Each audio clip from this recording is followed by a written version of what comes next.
nervous because I'm here now. Hey guys, welcome into another episode of 410 Sports Talk. I'm James Haskell, along with my co-host Glenn Martin. We are getting into Week 17, previewing the Ravens-Bengals matchup.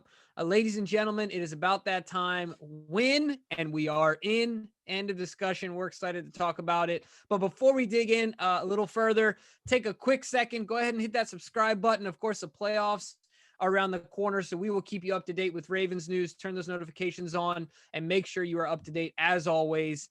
But without any further ado, I want to give a shout out, Glenn, to our guy, Lamar Jackson. Second year in a row, he has been named by the local media, that would be you and I, as the MVP of the Baltimore Ravens. So shout out to Lamar, right? Yeah, absolutely. I mean, I feel like just for the near future, for at least the next decade, we should just rename this award the Lamar Jackson inaugural MVP award, because I find it hard to believe anyone is going to dethrone him as long as he's our starter. But I will say I think Marlon came in second, and then followed by a tie for third for Orlando and Justin Tucker. So all deserving guys. I mean, you talk about what Marlon's doing, leading the league in forced fumbles, and again having a Pro Bowl season. Orlando Brown, the move to left tackle has been seamless. The offensive line seems to be playing better with him there, despite the All-Pro Stanley being gone. And then obviously Justin Tucker, the best to ever do it, and continues to be clutch in big moments. So all those guys are deserving, but Lamar Jackson clearly the MVP. Yeah, because without Lamar, we'd be hurt. Unfortunately. Yeah, Trace McSorley and RG3 can't duplicate. No one can duplicate what Lamar can. So, for sure. So what we're gonna do here is get into some health and a couple other news and notes before we get into our questions and concerns. So we'll start with health here, and there's some big names out there, and we'll dig into it a little deeper. But Marcus Peters, Jimmy Smith, both in the secondary, are still banged up. Of course, they both missed last week. We're not really sure if they're going to be, that's why they're on the list. We're not sure if they're going to be strapping up this week and plan, but they're still nursing some injuries. But some new names to the list. One that we knew of course, Patrick McCarry had the back tightness during the game and didn't return. He's, still recovering, and we're not sure once again of his status. Obviously, strategically, it makes no sense for the Ravens to reveal whether or not he would be playing. Same thing with Unique Ngakoue. Now, this is one that I think in real time we didn't really notice, but he did go out with a thigh issue in that previous game, and it seems to be something that is still bothering him. So definitely a concern because we like the combination. Well, just in general, we like our D-line and our edge rushers healthy because in combination, I think they're extremely formidable. So definitely something to keep our eyes on for sure.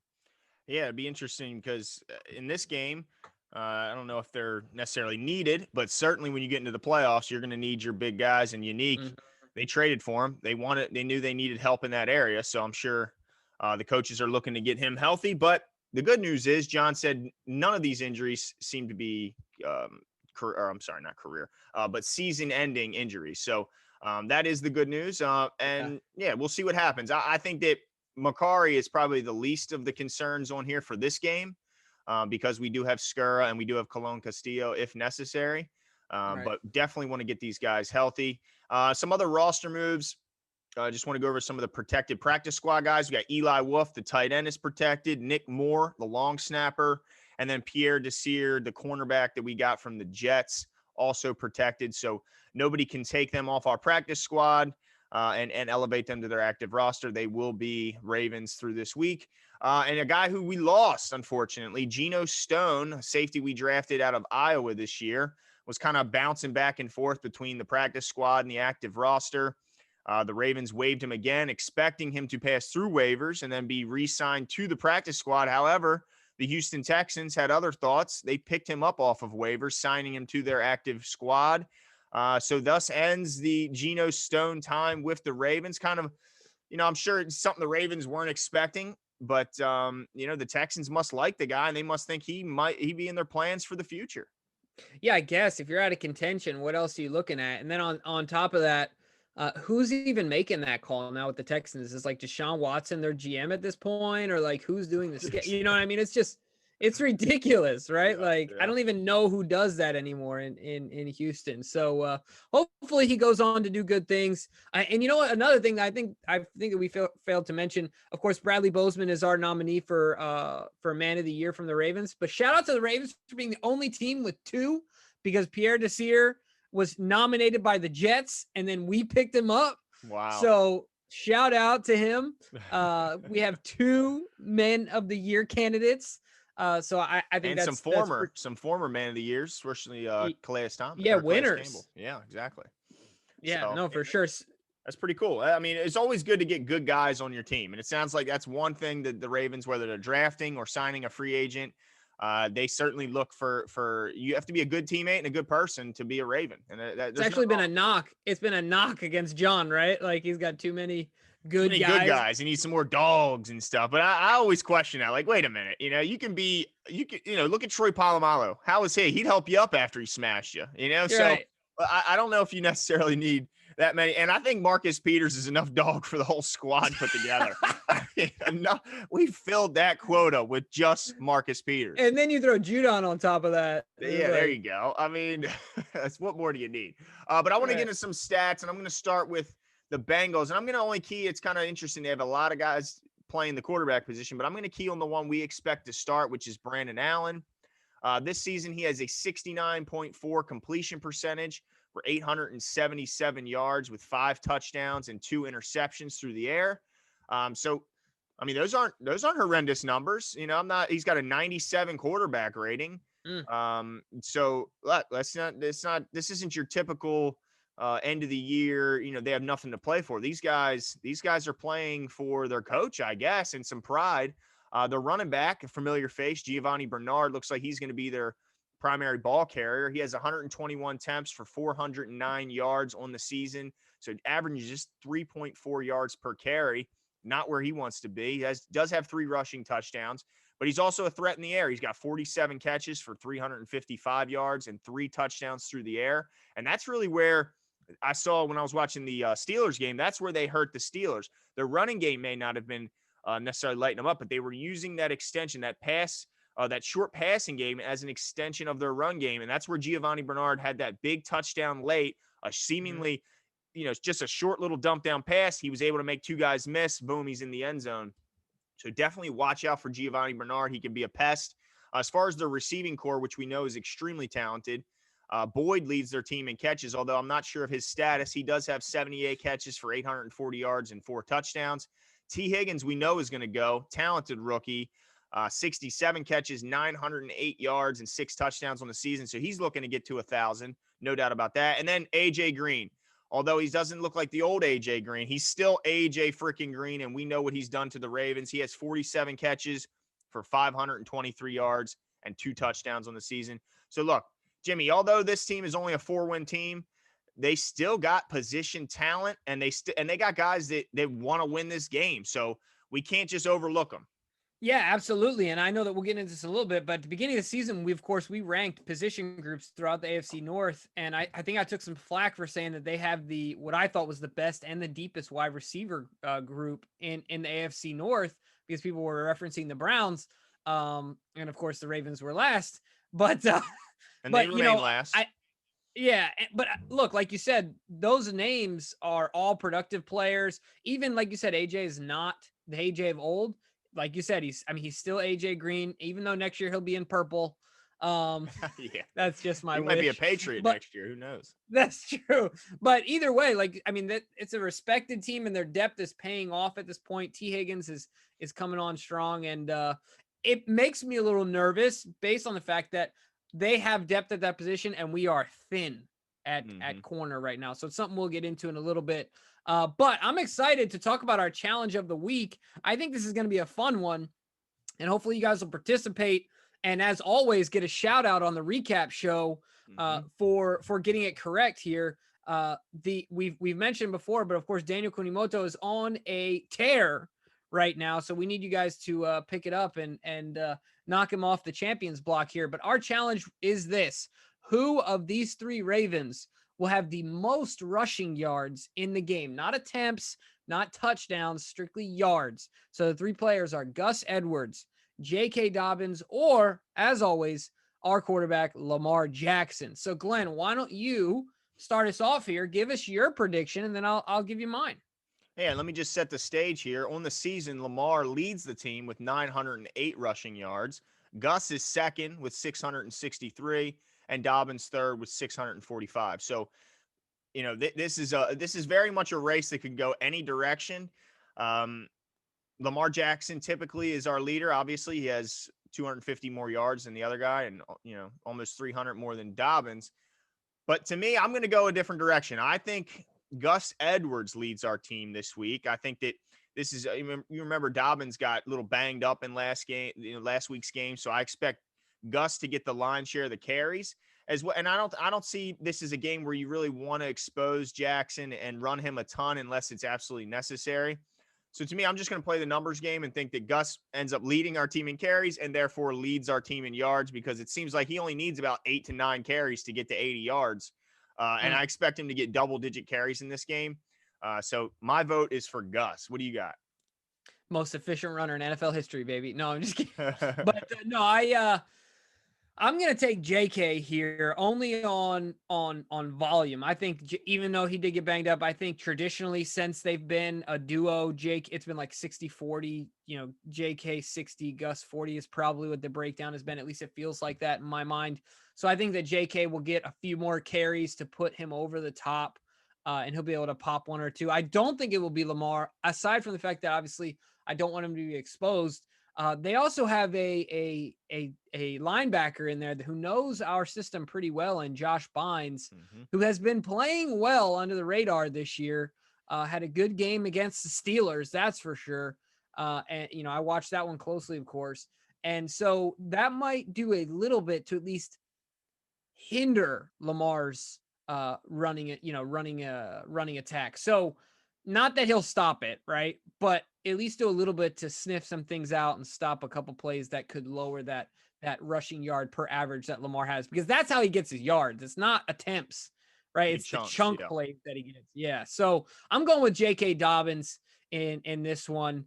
So let us know what you guys think. And of course, like I said, get your shout out on the show. Who will have the most rushing yards between those three? And we'll see how it shakes out. Yeah, absolutely. So let's get into some questions and concerns. We're going to start on the offensive side of the ball. We mentioned the Macari injury, the back tightness. And although John doesn't expect to be season ending, I think there's definitely some doubt whether he'll go in this week's game.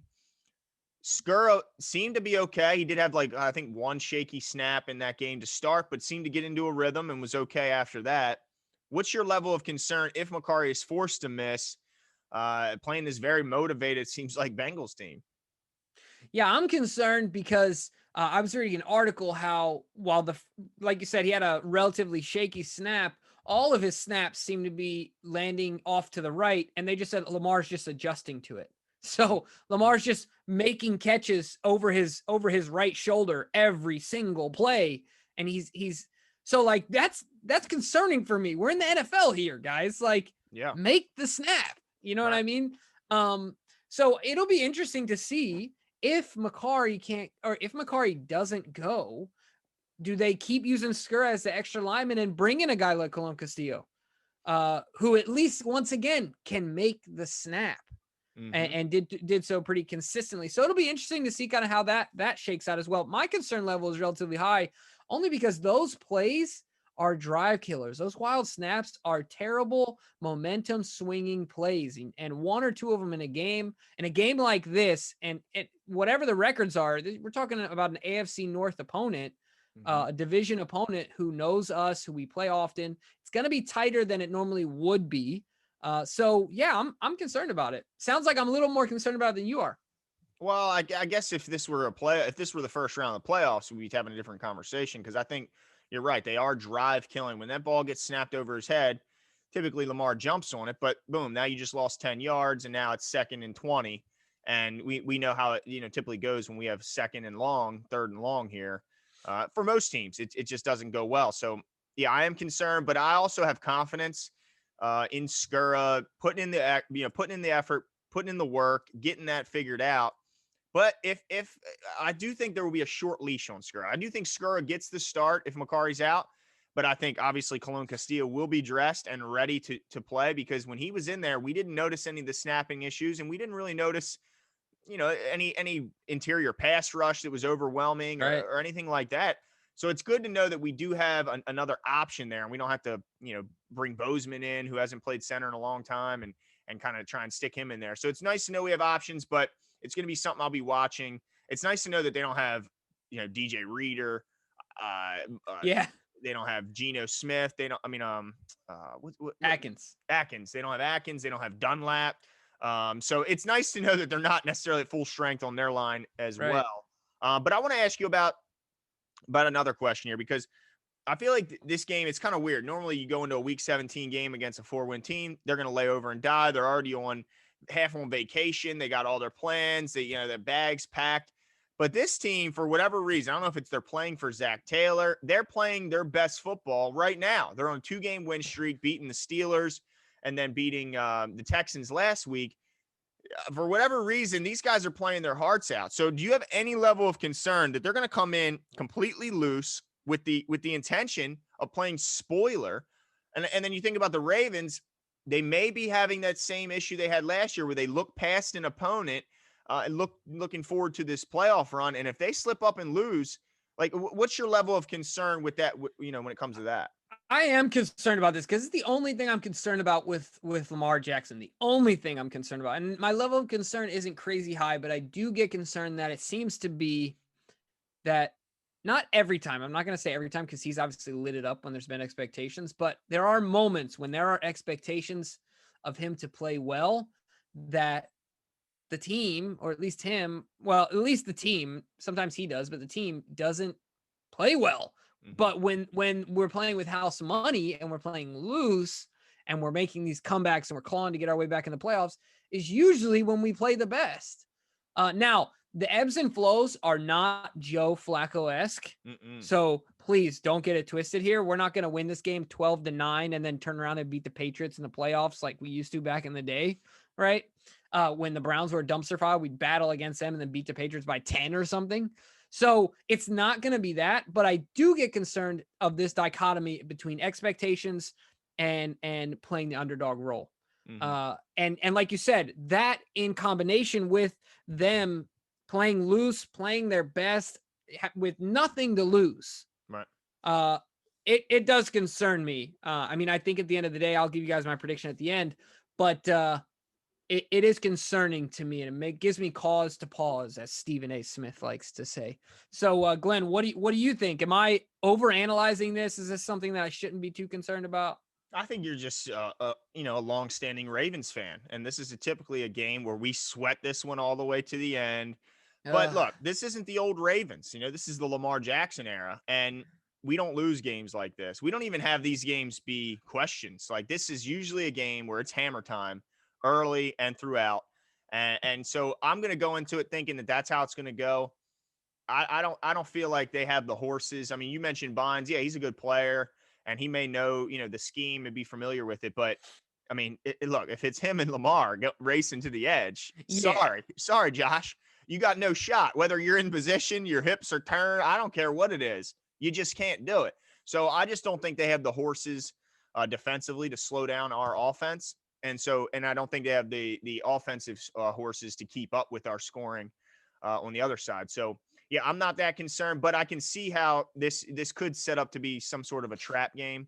But really, I want to ask you a different question about this game, because I feel like a lot of fans may look at this game as a game that they can maybe try some things as an offense. Maybe they can work on some issues that they have, and they want to make sure they tune it up before the playoff run. What are your thoughts on using this game as a tune-up game for the playoffs, and not really? I mean, because to me, I want us to get in, get it done as quick as possible, and get out. Run the ball, keep the clock moving. But some fans want to see something out of this last game. I want to see a little bit of the passing. I've heard people say, I want to see this passing game kind of explode a little bit. What's your thoughts? Yeah, so this is my answer to those folks, and anybody thinking that way, is that so the way I would answer that question is by answering this question. How do you want to win in the playoffs? the best way, whatever your answer is as a Ravens fan, but I'm assuming that the Ravens answer is control the clock, run the ball, stop the run, and not beat ourselves turnover wise. That's our tried and true method. That's what we're going to stick by. So the best way to have the best run in the playoffs is to simulate what you want to do in the playoffs in the previous game, right? Like, I don't think we need to try and reinvent the wheel or see something different in our offense. Look, that's like saying a 28-year-old man is going to get taller. He is a full-grown man. We are in week 17, ladies and gentlemen. We are who we are, right? This is now, let's make us the best version of ourselves in preparation for the playoffs. So my answer to anyone that says, like, yeah, I want to see a tune-up game, I want to see this, that, and the other. No, I want to see our blueprint for beating every single team in the playoffs. And that's the best way for us to be tuned up for the playoffs is do that, not anything else. So that's my answer to that. What do you think? No, I agree. I mean, I don't really think I can add anything to that. I completely agree. I think this is let's try out the script of how you win, how you're going to win these next few games. And let's shorten this game, lessen the possessions, and make the most out of the possessions we get. But I got one for you here. For you here because I think this is something that you brought up in our recap show that's definitely worth mentioning. Of course, James Prochet went on the COVID list due to close contact. And when he did, we saw Duvernay back there taking punts. And Duvernay looked good, man, back there taking punts, just as good as he's looked all season in the kickoff return game. Yeah. So moving forward, who do you want to see back there? Do you want to see Duvernay taking those punts, or do you want to see Prochet? Well, I'll say that I think I want to see Duvernay. And the reason I want to see Duvernay is just because Prochet isn't a necessity to have active on game day if Duvernay can do the job as a punt returner, because Duvernay just checks more boxes. Duvernay does more offensively. He's your kick returner. He's your punt returner.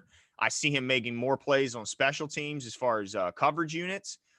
Prochet was really limited to just being a punt returner. Now, he did it well. I don't think there's any complaints, but at the same time, I feel like Duvernay, we saw more explosiveness in the short time that he was even doing the punt return duties. So I feel like it just gives us an opportunity with all the other healthy wide receivers. You still got Miles, you still have Dez, obviously Hollywood, Snead.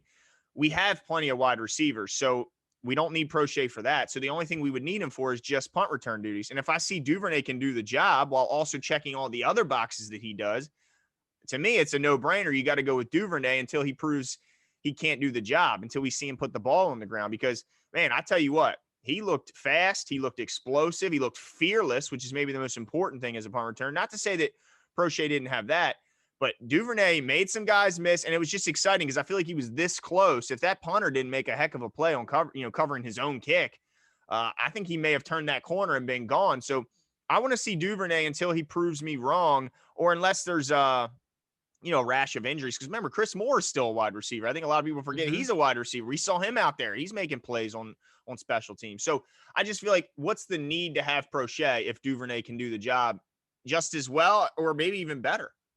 Yeah, no, that's a great point. I'm starting to come around on this. So my only hesitation with, going with Duvernay as the full-time cover of punts, a punt returner, would be that the hands concern that people scouted him as, not something that we've seen, right? As like not a great hands guy, if you will, as good as Prochet, who's made some incredible catches in college, even in the preseason and training camp and things like that, and who has shown to be sure-handed thus far in the season. But I agree with you on this. One, he's definitely, like you said, he's a much bigger threat with the ball in his hands, much more explosive. Duvernay has incredible vision. I think I underestimated or didn't really think about his vision coming into the season, and his vision is extraordinary, I would say at this point. And like you said, he's fearless, he's strong. He's big enough and wide-bodied enough to get through a lot of these arm tackles because he's not a typical stringy wide receiver build. No, like he's got that Deebo Samuel build.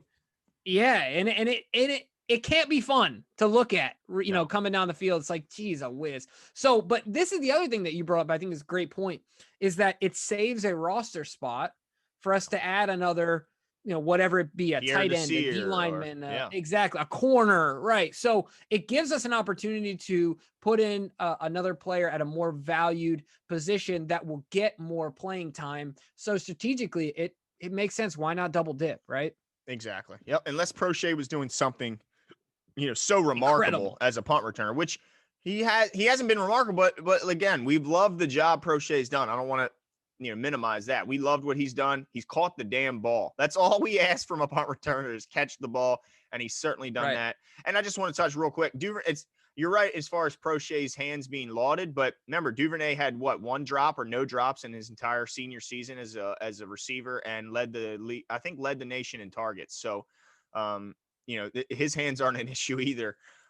So, but I want to move on to the defensive side of the ball. I want to talk about their quarterback because it's interesting. I think Brandon Allen to me came out of kind of nowhere. I mean, we've heard of Ryan Finley, obviously we heard of Burrow, but Brandon Allen was kind of this unknown and he hasn't been half bad, but typically a quarterback, he's 28 years old. And yet I feel like I've never heard of the guy. I mean, it's just amazing, but I will say this, he's been good for them. And he's obviously has some sort of I know the guy from the Bengals from what was it called? Rumble in the Jungle. What's his podcast? Yeah. Or Rumble in the Jungle and Black and Orange. Yeah, he mentioned that he had time with the Rams back in the day when Zach Taylor was with the Rams. So he obviously is very familiar with the system. But traditionally, quarterbacks of his caliber haven't done very well against our defense. So what do you expect the Ravens to do to Allen to kind of confuse him and throw him off his game? Yeah, it's funny because I think there'll be a confusion in some sense, but I also think that what Wink is going to do is say, I don't think that you're good enough to get the ball out fast enough and accurately enough to any of these receivers. So I'm just going to send the house and make you prove me wrong. So I think that there'll be a decent amount of cover zero scenarios in there, and we'll be bringing the house a lot. I don't anticipate anything differently. Now, does that what if Peters and Jimmy Smith are still forced to miss? Yeah, I don't think it matters. I mean, I think that we saw it last week too. Even with Peters and Smith out, I think they have a lot of faith in Averett, who has been playing well, especially considering he was out for a while. He's come in and played every snap of that last game. Every snap. Man, and he's come in and looked better than when he was healthy at the beginning of the season. So shout out to him for putting in the mental reps while he was off. But I think they feel confident in him and Marlon and the other guys in that secondary, right? The other guys they got in that secondary unit as well. So I think they're going to do it either way. Yeah. Well, what about you?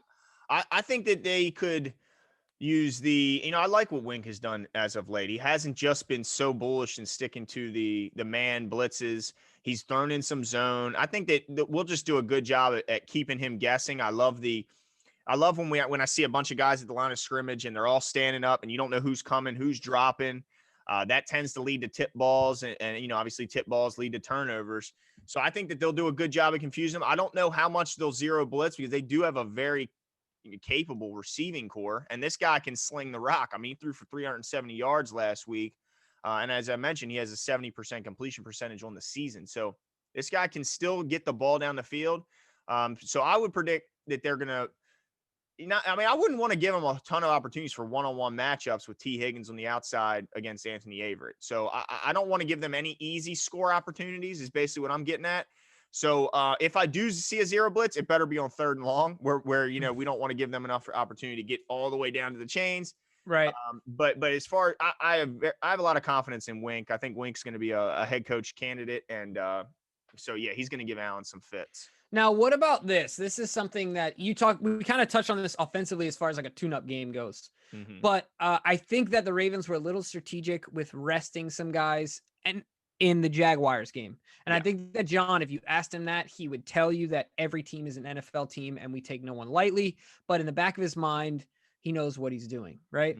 So in this game, would you prefer that we have, Marlon and Tremont Williams and Averett out there amongst the rest of the corners, or do you really and rest Peters and Jimmy one more week? Or if they're on the edge, would you prefer that they come out there and get their reps and get some game time?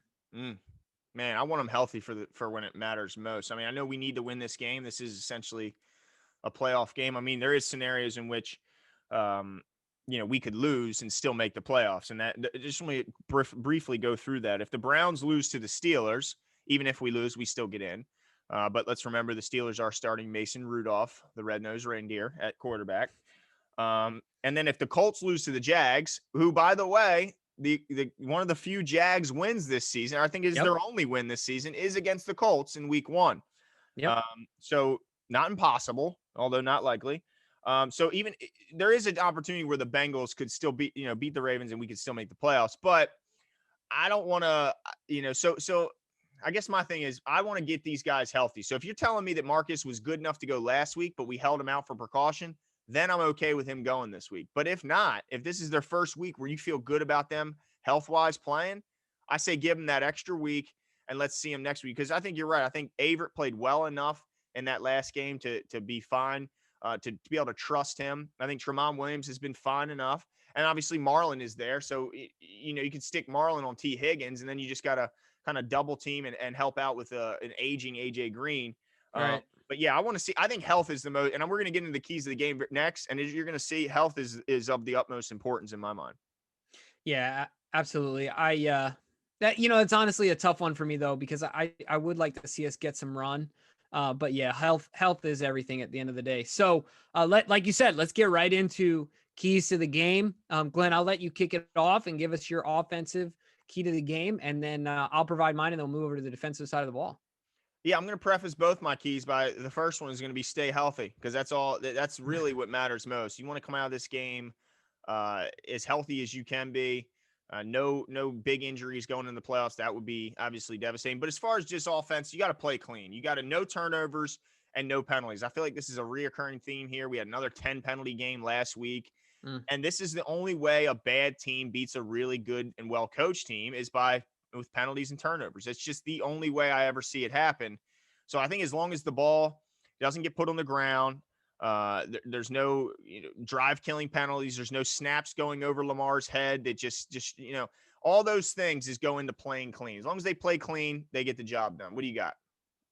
Yeah, so my thing is something that we kind of touched on earlier, but I think it's about playing loose, not letting those expectations get to your mind. And I might be talking more to Lamar Jackson, but Greg Roman before every game says, be yourself. And I think that Lamar finally started to internalize that, while taking that time out due to COVID, obviously that forced time out, not that he voluntarily did it. But I think that had an impact on him and allowed him to kind of reflect on the season and things. And so mine is play loose and just be yourself. No matter what the expectations are, especially with this game where really we have everything to lose here.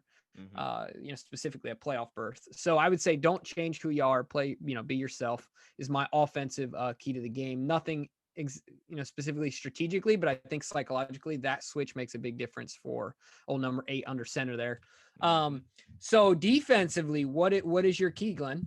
Well, again, it's going to be stay healthy and get healthy, in the secondary. But for me, it's forcing Allen to beat you. Stopping the run attack. We talked to the gentleman from the Bengals, and he mentioned how they've been able to run the ball as of late, and that's been a big key to helping the offense move the ball. And whether that's Samaje Perine, who's actually had a pretty darn good season, averaging 4.6 a carry with 3 touchdowns on the year, and then obviously Gio, the vet, can get it done as well. So to me, it's just make Allen be the guy that beats you. Shut down the run, force him into 3rd and 5 or longer.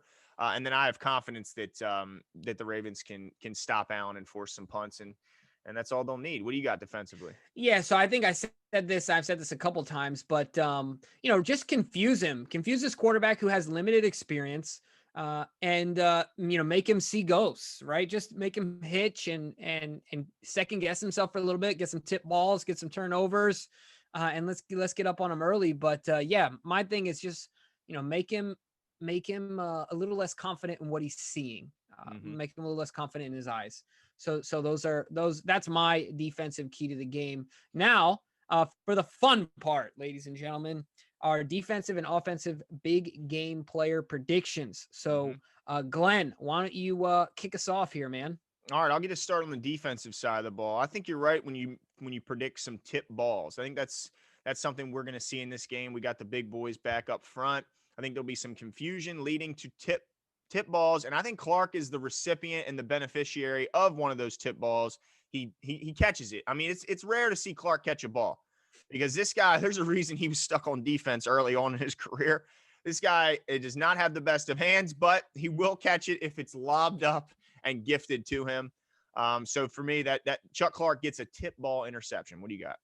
All right, mine's actually very similar. I'm going with Deshaun Elliott. I think he's been working so hard that the football gods are going to bless him with a tip ball that lands right in the breadbasket. But then on top of that, I also believe, so he'll get an interception, and I think he's going to get a tackle for loss as well.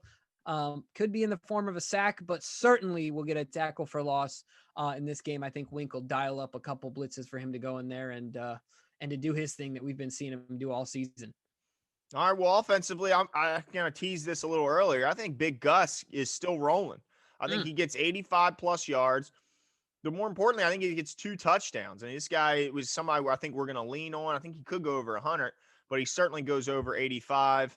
And obviously Dobbins chips in as well. What do you got offensively? Yeah, so mine, I'm going out on a limb here, Glenn. I'm going with old Dez Bryant. He's not getting 1, but he's getting 2 touchdowns. He's getting 2 touchdowns in this game down in the red zone. Now, I guess I'm kind of contradicting myself here because I want us to do what it's going to take for us to win a playoff game. But I think that getting Dez Bryant involved is necessary for us to make a deep run in the red zone. So while I want us to stick to the game plan, I also think Dez, they're going to have packages in the red zone for him. And I think that Dez will eat. I think he will take advantage of them. I still believe that he is underestimated by even the Ravens internally, obviously not as much, but definitely by other teams. I still think they see him as old and washed up. And I still believe that Dez Bryant is more athletic than 85% of the NFL walking around on the street. That's just the way it is. God gave him those gifts. And until he's too old to do it, that's just what it's going to be. So, I'm saying Dez Bryant, he's going to have 3 catches, 2 touchdowns, and like 12 yards. Hey, I think that is a blueprint. I think when your quarterback for his career has 45 touchdowns and no interceptions in the red zone, you let that guy throw the ball in the red zone. I mean, so I don't think that's outside their blueprint, getting the ball to Dez in the red zone. The guy was wide open last week when he did so. I hope that happens again. But as far as score prediction, I got this one a pretty easy win, 27-17 Ravens. I think I do think that the Bengals are able to get a couple points on the board, but for the most part, easy win. And I think they get it closer at the end than it really is, 27-17. All right. Well, I'm going with 31-13. I think they only get 1 offensive touchdown on us and then a couple field goals, but I can't see them doing much better than the Giants did against us offensively. Even though they've got some more weapons out there, the Giants number 1, even though he's hobbled, their starting quarterback was under center, and they have their 80th starting quarterback this week coming out. So while he's played well, I think we will be able to be stingy in the red zone. I think they'll move the ball, but I think, we'll be stingy enough in the red zone to make it where they only get 1 touchdown, 2 field goals, 31-13. Well, with that score, are we going to see Huntley? Yeah, that's a good question. I think we see Huntley like at 4 minutes left in the 4th or something like that. Yeah. Okay, fair enough. I hope you're right. All right, well, that's what we got. Let us know your guys' score prediction. Let us know your big-time player. And don't forget to participate in this week's challenge. Who leads our team in rushing yards? Not attempts, not touchdowns, rushing yards, whether it be Lamar, Gus, or Dobbins. Or maybe the surprise, Mark Ingram activated and he takes over. Who knows? Hey. It's possible. I mean, we don't predict it, but it's possible. Dude, it could be Duvernay. He can run a sweep and – there you go. Break an 80-yard sweep, and then there you go. It's all done. But let us know what you guys think. Give us your prediction, and we'll talk soon. See ya.